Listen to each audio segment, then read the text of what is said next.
And in the newspaper that we earned 50 grand, 100 grand and all that rubbish there, right? They're blowing it all up, you know what I mean? That's nothing. You can never earn that much money out of pirate radio. I don't care what station you run. Whatever happens, I'll still do my radio station. I do it for the public now. When I started it to do it as a joke. But now it's just a thing where it's gone beyond the joke now. Like, I've got so much listeners. It's the biggest pirate radio station in London. And you're going to stay on air? Of course so. As it makes it down, it's the weekend rap. Rush FM is one of 5 pirate radio stations broadcasting from a 60s tower block council estate in Hackney. With a range as far as Southend on a good day, they transmit a selection of rave music to a sizable following. Unfortunately, it's illegal, and for the past 2 years they've played an elaborate game of cat and mouse with the council, the police and the Department of Trade and Industry, all determined to close them down. Every Friday night, check it out without a doubt. Rose's nice one. You can ask anyone in Hackney, right, how long they've been waiting for something to get fixed in their house, but they're quite willing to spend a lot of money to get a helicopter out to get 2 kids off a roof. That's what I say anyway, you know what I mean? I'm not hurting no one.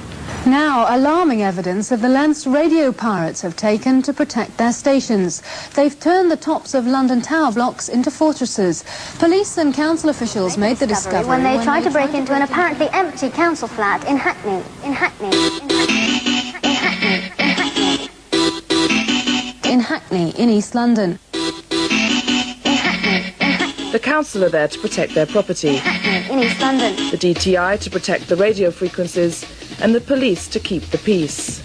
On this occasion, all 3 joined forces used a helicopter and plucked the pirates from the tower block roof at the dead of night. Isn't it like Miami Vice and all that? What are you reckon? It was a bit hot for tune. It was a bit hot. Like, unnecessary. Once again, the pirates were putting up the aerial the DTI had torn down the week before. Like a siege or something. Like, yeah, it was like a big siege. They lit up all the place, the light and that, just to track 2 kids on the roof. Like 3 hours. Yeah, 3 hours to get them down. What they found was a booby-trapped barricade of concrete and razor wire. Phil Bales reports. Once this was a typical high-rise council flat in Hackney. Now it's a pirate's fortress protected by 3 tons of concrete. Barbed wire fortifications sit incongruously on the roof of the block, the radio flat just below. Extraordinarily, the fence isn't there to keep the police and illegal radio inspectors out. It's the way the pirates get in. They abseil in. Hanging perilously from a rope, the youngsters behind this craze swing their way into the top window.